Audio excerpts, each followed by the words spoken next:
Welcome back to State of the Hack. I'm Doug Beanstalk, your host, and as everyone remembers from our last episode, Austin Baker has moved on to greener pastures and is no longer with the State of the Hack team.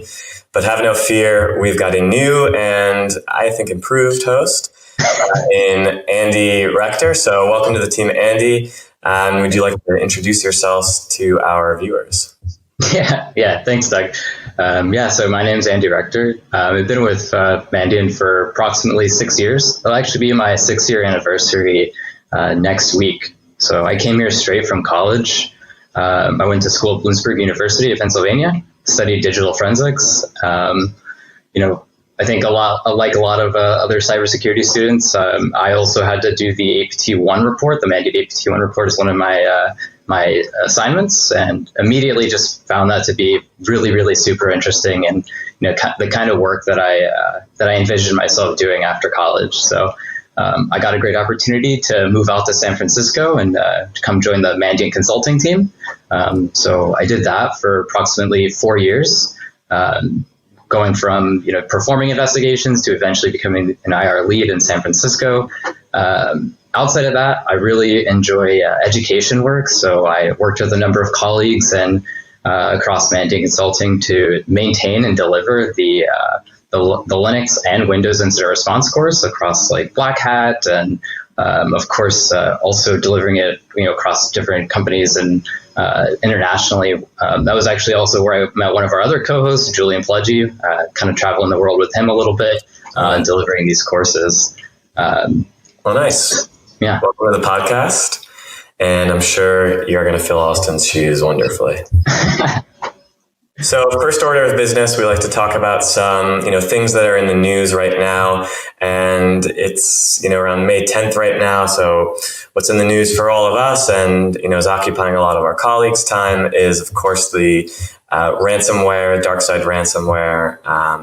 Now, I think talking generally about it, this is pretty interesting to me, more from the political side of things. I think we'll stay out of the technical sides, but it's interesting that it's really getting a lot of attention now that ransomware has entered into kind of like the critical national infrastructure space. So I don't know, Andy, if you watched any of the government briefing, the White House briefing, or have been paying attention to kind of the journalists tweeting, like what's your take? Yeah, I think, off the top of my head, I definitely feel like the anecdotally, when I think about like this year of investigations, there just seems to be more and more huge impact style breaches, right? We've talked about SolarWinds a ton, and then we also see all of the different ransomware cases, and this one specifically hitting a, critical infrastructure. It definitely reaches this sort of like critical mass of this is something that we need to address. This is a huge problem. And I'm excited to see some of the work that's coming out of a bunch of different groups and stakeholders in the InfoSec community really getting together and coming up with a plan on how to address the ransomware problem, because I know from a technical perspective and an incident responder perspective, we're tired of dealing with it. And not only that, we have, of course, all of our customers and all of these different organizations who are dealing with it, and it's it's a pain point, and that's not the work that we want to be dealing with. So I'm excited to see what kind of stuff the InfoSec industry comes up with backing from our government. Yeah, it'll be interesting to see. I think there's maybe going to be some evolving calculus on paying ransoms, and also on maybe making stricter standards for security. I know there's been some debate, especially after this case, about, maybe you should pay the ransom in certain cases or maybe not. It's a challenge, right? Like you want to get your business back up and running, but you don't want to further a criminal enterprise. So I'll be interested to see kind of what the government has to say on that front, if anything formal. And I think that kind of brings us into our next in the news segment, and really what we'll be talking about for the most of this podcast. And, that's just kind of the spread of these ransomware attacks, but also any intrusion where there's a lot of exploit of edge devices. Now, we have no idea what's happening at the Colonial ransomware case. But I think more broadly speaking, there's been a whole lot of focus on 0 days recently when we think about the Pulse Secure VPN, the Exchange 0 days with Hafnium, and with our latest discovered 0 day in some SonicWall email appliances. So I think that brings us, to our next topic, which will be all the different 0 days that we've seen exploited lately. So when we think about, just the last few months, I've been working Pulse Secure VPN cases. Before that, we were working all these 0 days associated with Hafnium and Exchange. And today we're going to spend some time talking about SonicWall and the 0 days that we discovered there.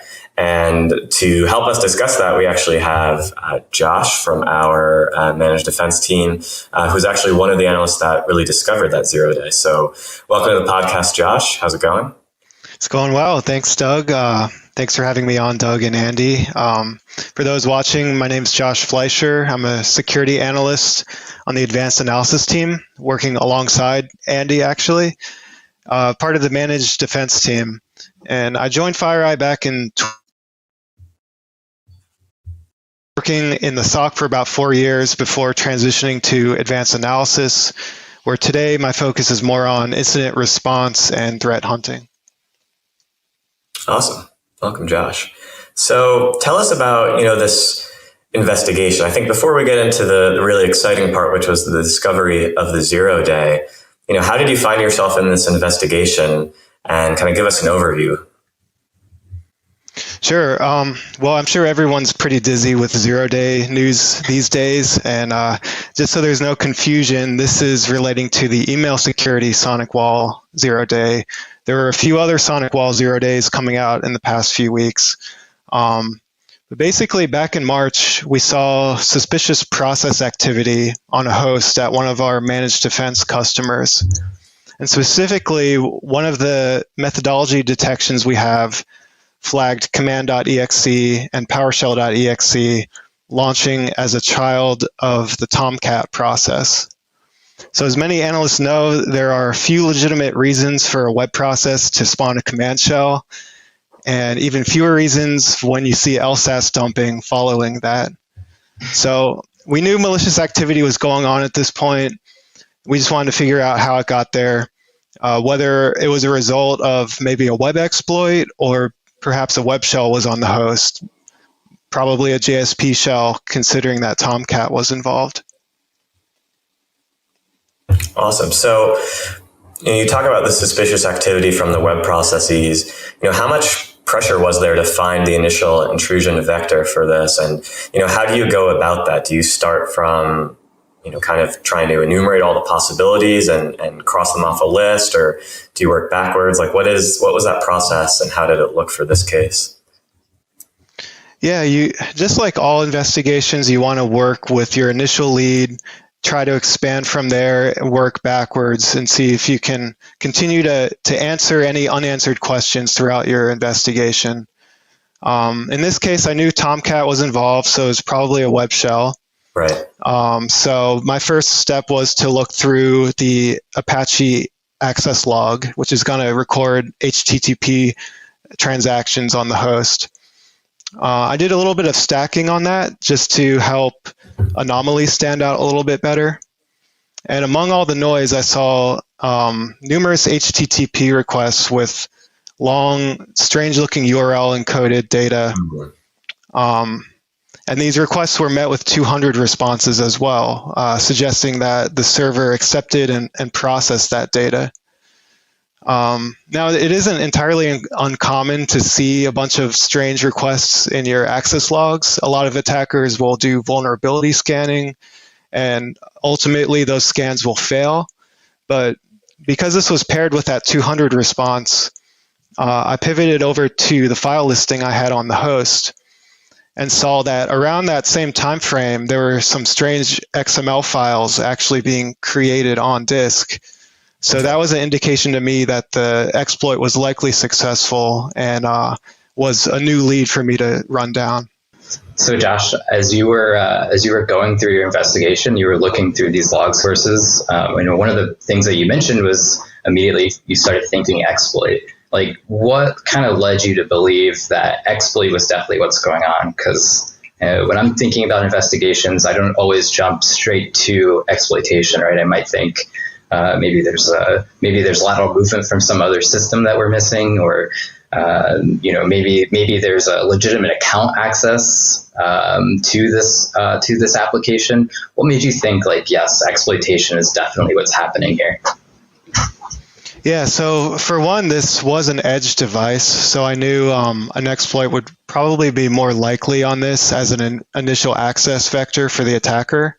As I mentioned earlier, when I saw the correlation between the HTTP requests with the odd XML data and files being created on disk at the same time, I knew that whatever the attacker was doing was likely successful. So my next step was to see what version was what the SonicWall appliance was running, and also what version the Tomcat instance that was bundled with this application was running.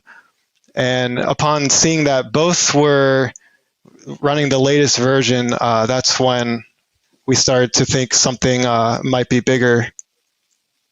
Yeah, that makes sense. So you're basically looking to see, was there any sort of publicly available exploits or CVEs for these versions or any prior versions? And you basically ruled that out and were like, okay, well, at this point, exploitation makes a lot of sense, right?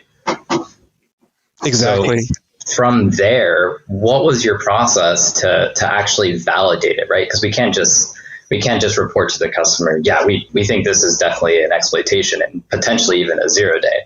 So you have to go about verifying this, right? So what was that process like to actually test and validate that, yes, there was in fact a 0-day being used here? Exactly. So we did some lab testing on that to see if we could replicate what we're seeing. Chris DiGiamo, Mandiant researcher, was a big help on that effort. Nice. As far as confirming them, these particular 0-days were pretty trivial to reproduce as reflected by their CVSS scores. So for the first one, which was administrative account creation, we were able to reproduce that just by sending the exact same traffic in our lab. And the same methodology applied to the arbitrary file read vulnerability. And then for the last one, which was uploading a zip file with a web shell and a zip slip attack, we were able to recover some of the zip files that the attackers uploaded to that appliance. So we just uploaded that in our lab and confirmed that it did indeed drop web shells. That's really interesting. So it's pretty straightforward. All the evidence is there in the logs, more or less. And so when you kind of think about that, and with a lot of our customers, I think after these last couple of months have been asking, at least me, how do I protect against these 0-days, right? By their very nature, they're these unknown threats. Like, should I be investing in more, AI sensors that tell me they can find it, or like, what do you think? What do you recommend as advice here? I would say pay special attention to all your edge devices. Those are going to be the most critical things to monitor. Come up with some detections to help identify something that might be anomalous, say lateral movement from an edge device. I mean, there should be no legitimate reason for an account login to originate from a email security gateway into your network. So that should be a big red flag there. So I would say detection is key, and also identifying proactively what logs are most important so you can hit the ground running when something happens. In this case, there were Apache access logs on this host, which weren't even documented by SonicWall. They just happened to be there logging everything. So once we found that was really helpful in aiding our investigation. Yeah, that makes a lot of sense, Josh. I like that. There's like two kind of like categories you can kind of think about, right? There's the part like when I'm thinking about purchasing an edge appliance, maybe I need some kind of thing to solve a problem in my organization, like an email gateway or VPN appliance. How should I have conversations with vendors about what they do security wise, right? Like, do they have vulnerability reports that we can review? How would I go about investigating it, right? So there's the conversation we probably want to have with the vendors, but then like you mentioned as well, we want to have a conversation about how we can detect post-exploitation, right? Or exploitation of these things. And part of it is just simply categorizing your assets, right? Like making sure what kind of edge appliances that you even have. And then if you have telemetry from them. I'm curious, Josh, if you didn't have those Apache log files, do you think you would have been able to figure out, what had occurred here? Would you have been able to figure out an initial infection vector without having those Apache log files? Like imagine, I don't know, maybe the investigation happened 30 days later from that initial infection. Would you have been as successful? Yeah, that's a scary question because I don't think it would be. Yeah, we relied heavily on those logs. And in fact, they rolled pretty quickly as well. And there was another log that was very useful that the attacker actually manually cleared.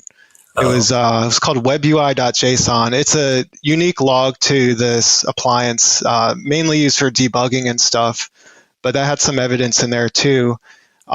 We got lucky that the client actually took VM backups, and one of the backups occurred shortly after the attacker first got access to that machine. So if it weren't for that, there might have been some more unanswered questions about this. So I would say it's critical to get whatever logs you can off of the host and onto some sort of external device like a SIM. And you shouldn't rely too much on storing valuable evidence on the host itself. So that's interesting to me that they cleared the webui.json log. I feel like, a lot of the discussion of the exploitation of 0 days or even, known vulnerabilities typically has been, hand waved by a lot of security researchers and clients as, it's internet scanning. Yeah, this is some CVE from 2006. Even if they find a host that's vulnerable, it's all automated. There's not real much knowledge of the attack. But now in the past couple of months, we think about, this 0 day that you found, the Pulse Secure VPN 0 days, where these threat actors have what it seems like very intimate knowledge of the product. Like, this JSON file seems custom to SonicWall, but this threat actor knew enough about the appliance or the software to go ahead and delete it. Yeah, I like that as well, because it basically, it's also one of those sort of like weak signal flags you can kind of think about as an investigator. Like you're investigating an actor and you start seeing things that you're like, wow, like to have done this, you would have had to really have like an intimate understanding of this product to kind of accomplish the techniques that you're accomplishing, right? Like the idea of unclearing this web UI JSON file is classic, like covering your tracks, right? Like these are like defense evasion tactics, like that's what we want to do. But to know where to go, and it's not a simple, I deleted the Apache access logs, it's I deleted these very specific JSON UI files. That shows like a level of knowledge that to me would make it even more likely that we're chasing a 0 day. Yeah, I factored that in as well. And I think it shows the value of those 0 days to the attacker and that they were trying to guard it in effect by clearing their past history. Yeah.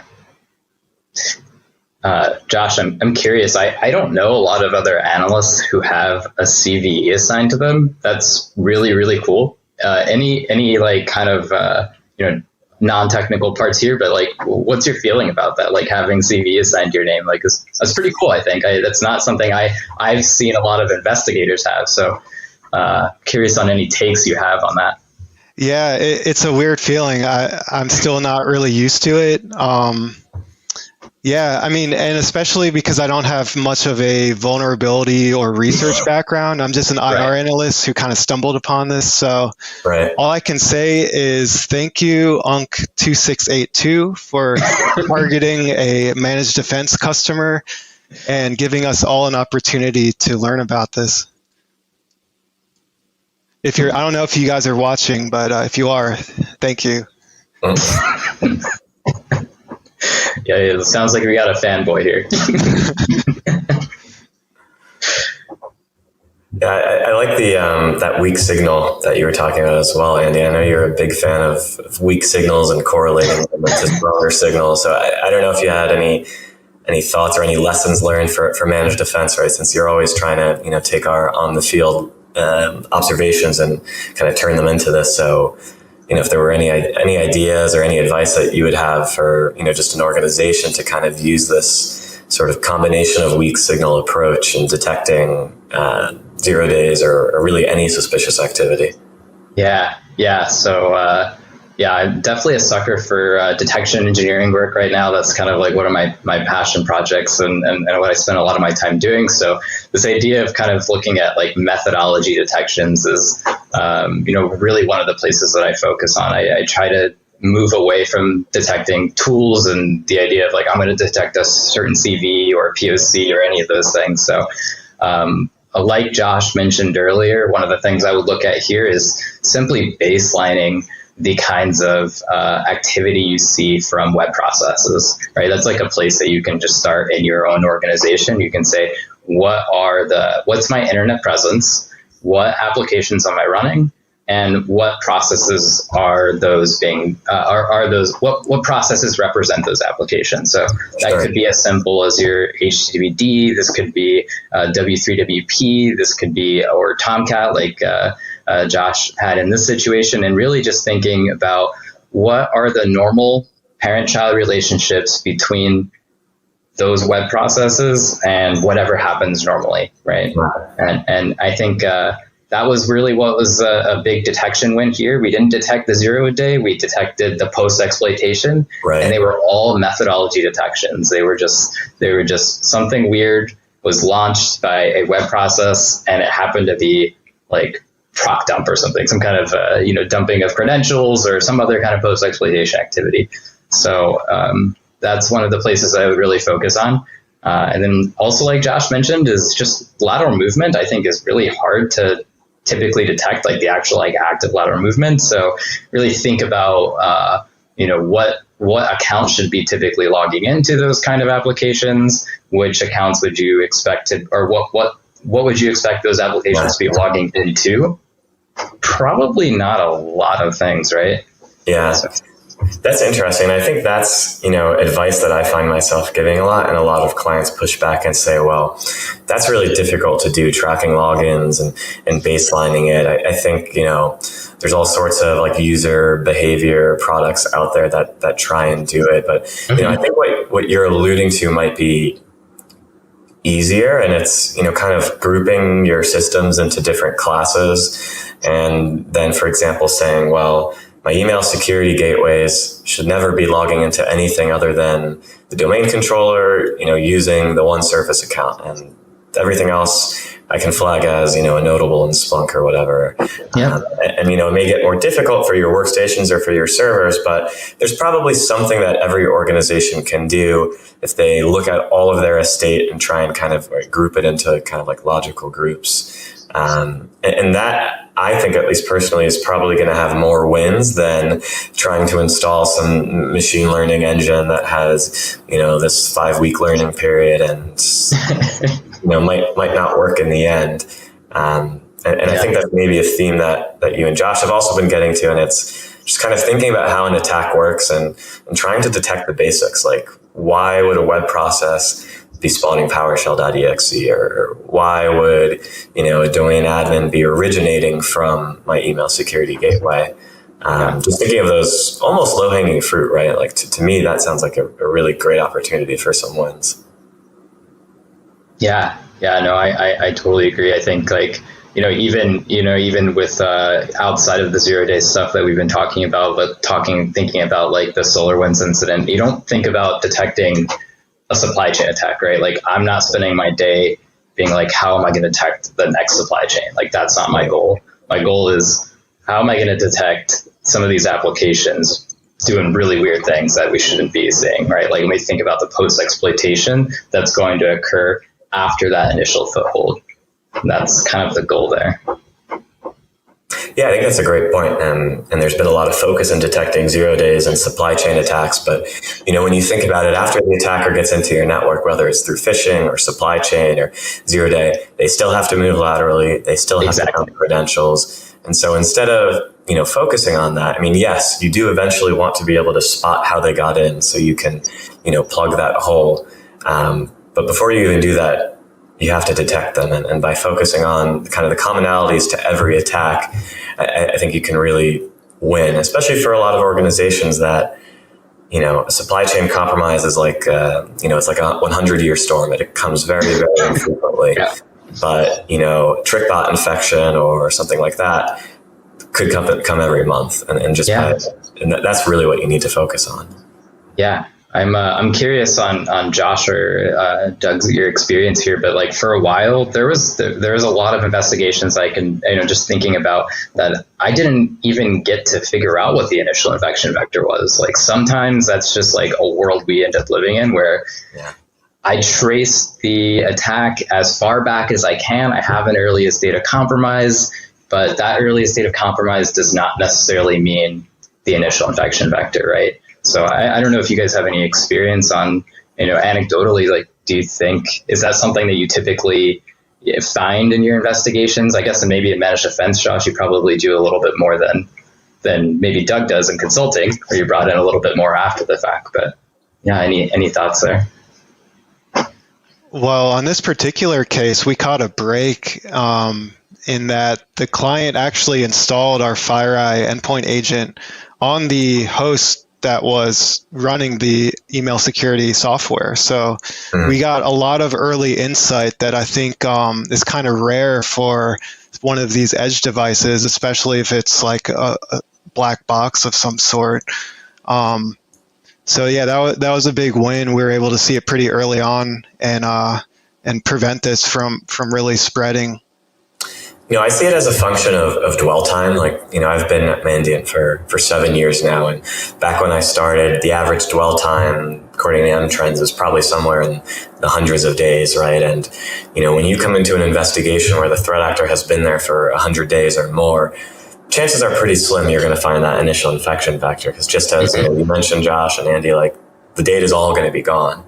But now I think the dwell time is decreased significantly, and we're getting, Josh, you're certainly going to be detecting things much quicker because the agent's already there. But, even my IR team, we're getting called in much closer to when the breach happened, which it's not a given, but we definitely are going to have more data to work with, and thus probably a greater chance of detecting the initial infection vector. And so I think that'll be an interesting trend to watch, how dwell time decreases and if it has any bearing on, the vector being discovered or not. Because certainly when I first started, it was almost a given that we weren't going to find it. So, yeah, I think it's pretty interesting to see, and we'll have to definitely keep an eye on that for M-Trends. Yeah, absolutely. But I do want to touch upon another thing that you mentioned, Josh, just about like whether a device is a black box or not and how that might affect the investigation. And, I think that's something interesting that I even haven't considered, and I don't think a lot of organizations are. But, when you're doing a vendor risk management program, there's probably all sorts of questions you ask the actual vendor about their security practices, their ISO certs, their, InfoSec policy. But when someone's purchasing an appliance or an application, maybe there are some other questions that we should be asking, given the recent spate of 0 days. And, to me, one of the questions I would have my CISO or purchaser put on that list is this device a black box? Like, how much documentation is there, not just on how it functions, but on what I, as a security practitioner, am going to be able to do to the device? Can I SSH to it and pull off raw files if I want to? Or have you clearly documented all of these custom JSON log files that you're included? And is there an easy way for me to send those into my SIM? So that's something that I've been thinking about. And I don't know if there's any other, maybe not checkboxes, but questions that you could think of when you're buying a product that maybe are more relevant now. Yeah, I would see if you could even log into this box, see if there are any valuable forensic logs you can pull from this. I think it's better to look at that now before any sort of impact occurs. And Yeah, I think that's important. Yeah. And maybe even just as, an easy step, right? Like how many times when you're buying a product have you went on to VulnDB or, the MITRE CVE database and just seen, how many CVEs has this product had in the past year or the past 2 years? And I think that can give you some really valuable insight into the security of a product, and maybe even into, like, I don't know if integrity is the right word, but the type of development life cycle that this organization has, right? I'm going to feel much better buying a firewall that has 5 CVEs in the last few years than one that has 15 or 20. And I think that's something that maybe is overlooked. And one thing that I'd like to see come out of these recent 0 days is that a lot of software and a lot of edge devices are really old when you come down to it. Like some of these firewalls are just kind of glorified Linux boxes that are running a kernel from 10 years ago. And the base code for the firewall or the VPN is, Perl scripts that haven't been rewritten in a long time. And sometimes that's fine, right? If they're well maintained or they were well written at first. But, I think sometimes it can beg the question of, what am I purchasing, and, how secure is this device, especially on the edge, for something that may be the linchpin of security for your entire organization? Yeah, Doug, just to jump onto some of that, I know, I was thinking about, from an investigative perspective there, even once you have the device and really knowing what kinds of artifacts that you're going to be able to get. I don't know. I'm assuming that probably in some of your investigations, the way, people have come to us from consulting or maybe a managed defense is by running a compromise checker tool, right? We had to do this with Citrix. I think we've done this with Pulse Secure, but basically coming up with okay, you run this script and this script will kind of tell you whether or not you're compromised, right? And if you are compromised, you then have to jump into a live response script, some sort of maybe custom collection tool that you can then grab and bring back and analyze. And I would say that is just not a very scalable way to do edge appliance investigations.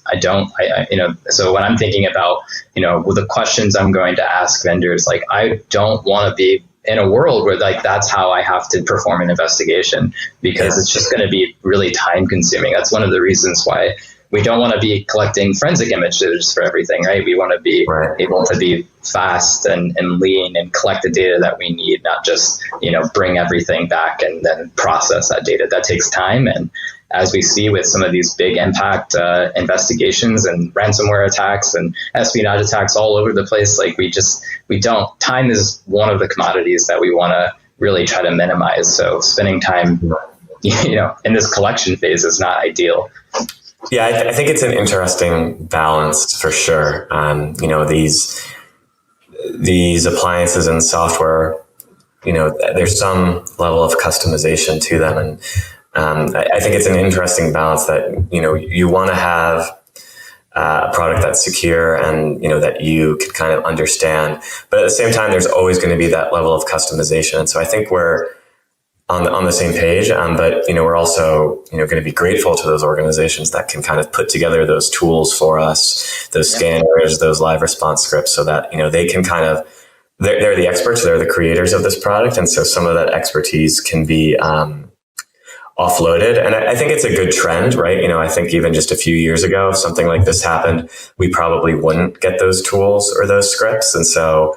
My point of view is I think this is definitely in the positive direction, but there's definitely probably room for improvement in terms of more documentation for security practitioners, right? There's a lot of really great administration guides for products out there, but not so much in the, security guide in terms of here's the log files to look at, here are the things to look at. So that could be an interesting evolution. I think we're almost at the top of our time. So Josh, thank you for joining us. And Andy, any closing thoughts? Or Josh, any closing thoughts?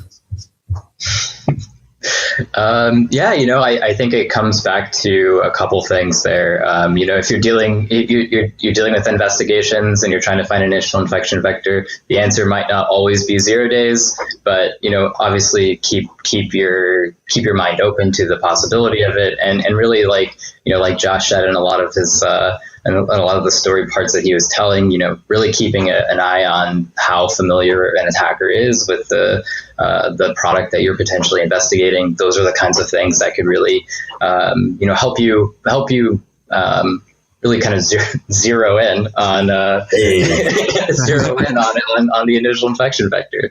Outside of that, I'm a detection guy, so I like talking about detection. Really figure out those web processes, get an idea of your edge appliances, and really get a good understanding of like what should be normal from those edge appliances, and figure out how you can detect those things. Yeah. Yeah. Amen to that. All right. Well, with that, thank you all for listening or viewing, and we'll catch you next time. All right. Bye. Bye, guys.